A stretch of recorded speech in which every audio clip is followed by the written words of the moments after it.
I was incredibly excited going into Longlegs, and part of my philosophy on movies is that I like to stay away from the reviews before watching a movie so I can be as impartial as possible. I do this to keep what I make on YouTube as original and as free from a bias as possible, but unfortunately, my quarantine from the reviewing platforms didn't matter, and I caught a headline that Longlegs had 100% on Rotten Tomatoes a few weeks before I saw this movie. This headline got me pretty hyped, and it definitely elevated my expectations of the movie. I mean, 100% on Rotten Tomatoes is higher than Silence of the Lambs and Seven. The trailer for this movie also added to the hype, and I thought it looked super promising, even though I did initially think the trailer showed too much, and after watching the movie, I would say it still does.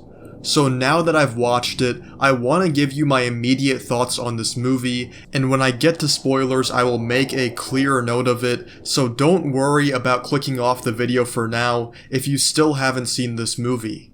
So first off, is this movie worth your time?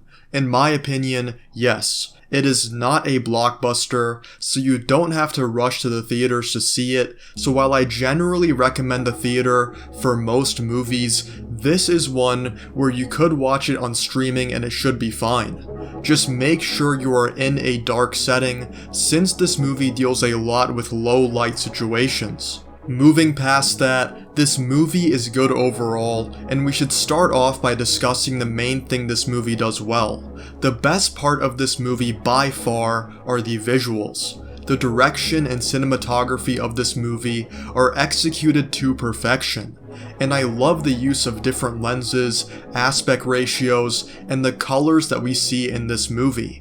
It is truly a unique film visually, which is becoming an increasingly difficult thing nowadays, where most movies look the same.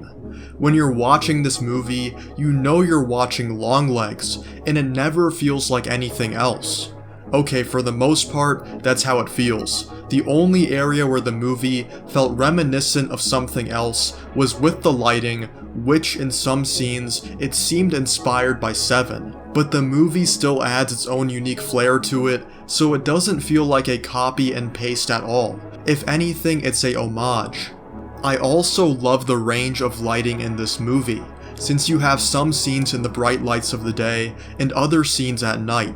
Past the lighting though, we also gotta talk about the aspect ratios. The beginning of this movie opens with a scene that is shot on a 4:3 aspect ratio. And after this opening scene, you have a smooth transition into the standard aspect ratio we are more familiar with. This prologue is also genuinely unsettling, and I love the way they choose to shoot Nicolas Cage, who by the way, is completely unrecognizable as Longlegs. It really feels like you're looking at a demonic being, which is the vibe this movie is going for. And I love this tone the prologue sets for the rest of the film. Did it fully deliver though? I will keep you in suspense for now, since we need to first talk about a few more positives of this film. The acting in this movie is great, and while Maika Monroe does a fantastic job, the standout is the Cage. Talk about a resurgence, man, and whoever Nicolas Cage's agent is, they have been on an absolute roll, since this man has been in some certified bangers recently. I love Nicolas Cage in Dream Scenario, which is also a criminally underappreciated film in my opinion, but he also gives a completely different, but also a quality performance here in Longlegs. Cage probably won't get the respect from the average moviegoer, who judges breakout stars by whether they've been in an IMAX movie, but for people like us, who are in the know, you gotta love the range of projects Nicolas Cage has been involved in as of late. Moving past the visuals and the acting, I would say this movie is actually scary. There is only one cheap jump scare in this movie that I found, but the overwhelming majority of the movie does an excellent job of giving you the creeps. You feel disgusted, and the movie accomplishes this without being excessively gory. Don't get me wrong, the movie definitely has gore, but it's nowhere near the levels of movies like Midsommar. And with the plot of this film, you would expect it to be more gory than it is. At least that's what I anticipated. The atmosphere and the lighting of this movie definitely help with the horror element, and the Pacific Northwest as a location acts as the perfect dreary backdrop to this foreboding movie. Not nearly as dreary as The Ring, but you still have the Pacific Northwest being used as a somber canvas that this movie builds itself upon. So if the visuals are one of a kind, the performances are good, and the horror is refreshing, then what, if anything, is wrong with this movie? Well, I do want to watch this movie again before having my criticisms finalized, but for now, my main gripe would be the writing. We're going to get into some spoilers now, so come back to this video after you've watched this movie if you care about spoilers. This movie for me is similar to Sinister in that the longer it went on, the less invested I became. The problem I had with this movie was that the detective side of it felt underwhelming and borderline unnecessary. It doesn't feel like it has a payoff, and a lot of moments that could have clever writing with solid detective skills are just washed away with, "But she's psychic." I talked to my friend about this, and in all honesty, the movie would be better without the psychic element, and if Detective Lee Harker was just an actual good detective. You can still have the other demonic elements of the movie, but the psychic element of Lee's character has less payoff than it costs the movie. And I would prefer it if she was just a hardworking, insightful detective rather than a psychic anomaly, which again, really has no payoff in this movie. And as I mentioned before, whatever detective work she actually does do has little to any contribution to the rest of the movie. The ciphers end up meaning jack squat, and the ending transitions itself to an exposition dump to explain what's been happening the entire time, and it just doesn't feel that rewarding. I don't really have a problem with the destination in this movie, but I have a problem with the journey. And it's a shame, since the first 30 minutes of this movie felt perfect, but then it dabbled more with the psychic stuff, and the detective element seemed to get lost in the wayside. Speaking about the destination, I think the trailer showed too much for this movie, and I remember 2 weeks ago telling my friend in a parking lot that I had this concern, and that I think the girl's parents are somehow involved in a religious killing frenzy, and I was right. And maybe it was a fluke, but I still think the trailer showed too much for its own good. Also, some other weird writing stuff in this movie, like how there is a family with the last name of Camera. I don't really get how that adds to the movie, and if anything, it had me misunderstanding for like 5 minutes before realizing, oh, their last name is actually Camera for some reason. And there's a lot of events happening in this movie that feel unnecessary in the grand scheme of things, and I wish the script was just a bit tighter, and this could have made the writing not be such a hindrance on this movie. The last downside I will say before moving on is that the sound is sometimes off in this movie.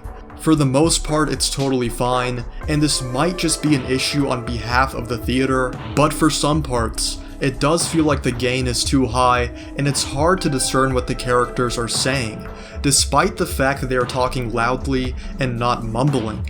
There were at least 2 scenes, important scenes, where I remember being like, what the hell are you saying? But this seems to be a common issue with modern movies, so I won't hold it too harshly against the film. But now let's return to the prologue, and since we're talking about spoilers, I can bring this up now.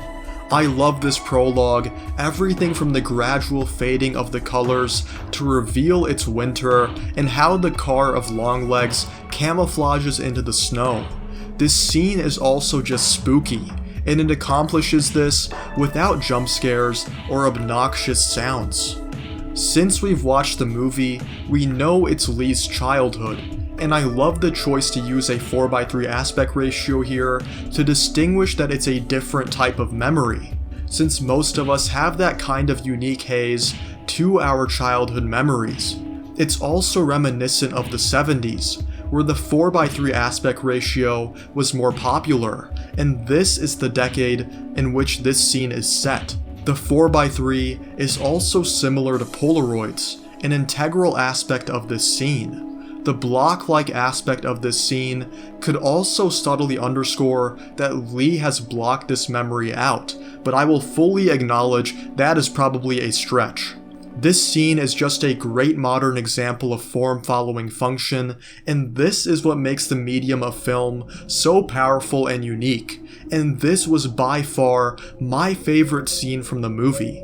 Now that I've gotten the inner film nerd out of me, I want to talk about the genre distinctions we have in movies, and how Longlegs got me to question what a horror movie is, and how they are different from detective or crime movies. Longlegs is an eclectic mix of the two genres, horror and crime, but I think most people would classify it as a horror movie since it deals with the supernatural. This is a complete and total tangent, but this got me thinking as to what we classify as horror and what makes them horror movies. Memories of Murder, Prisoners, Silence of the Lambs, Seven, all of these movies are viewed as psychological thrillers and crime movies first and foremost, and I don't have a problem with this classification. But when you add the supernatural element, then it seems to become horror, as is the case with Longlegs. So I guess dedicated horror movies just deal with more fictitious scenarios and are centered around less realism.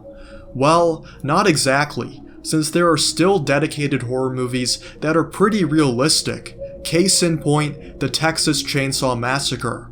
I don't know why I'm rambling about this, but this movie just got me thinking as to what makes something specifically horror and what makes something not horror, and where exactly the line is. Is a movie a horror movie because its main purpose is to scare you, like how a comedy's main purpose is to make you laugh? Well, I don't know about that definition, since there are plenty of movies that we would classify as scary, even if they aren't typically classified as horror movies. I guess the definition of horror is just very wishy-washy, but that is enough yapping from me. Longlegs, this movie has its strengths and flaws. The flaws are not completely detrimental, but they do keep this movie from being elite and in the category of those classics that I mentioned before. The strengths of this movie really do stand out, and I would say the visuals of this movie are easily elite. And to use a Gen Z term, and yes, I am Gen Z, in the S tier.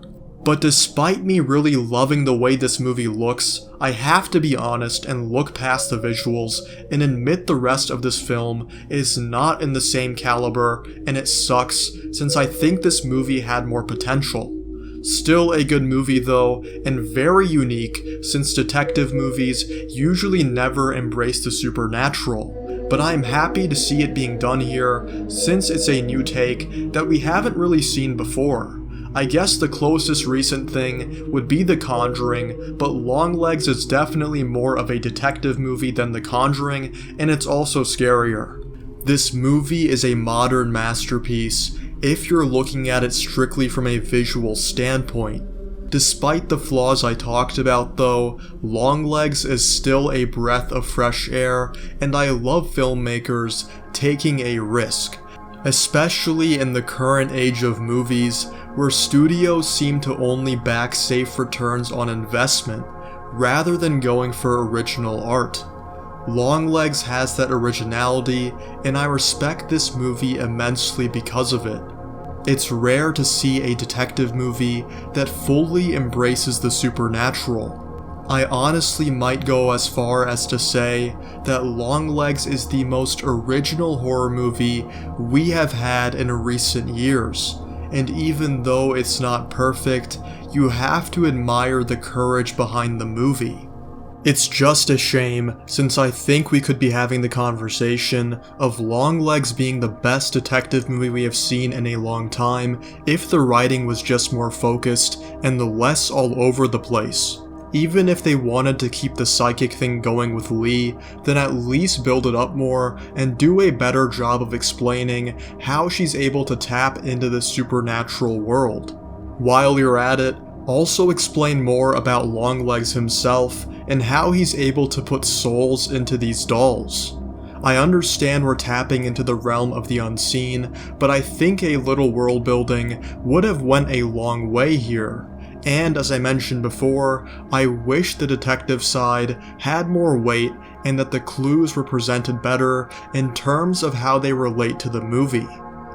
With the advertising of this film, I saw a lot of comparisons to Silence of the Lambs, but this movie isn't even close to Silence of the Lambs because the writing is just significantly weaker. This movie still has its moments though, but if there were just a few more tweaks and the script was polished up, then I think we could be having that conversation of Longlegs being one of the best movies of the decade. Wasted potential aside though, I still like Longlegs and I had a fun time watching this movie. So overall, Longlegs, a solid film that I would recommend watching, and the visuals show that there is still originality to be found in the modern era of film. Let me know what you think about this movie in the comments below, and thank you for making it this far. I hope you have a great rest of your day.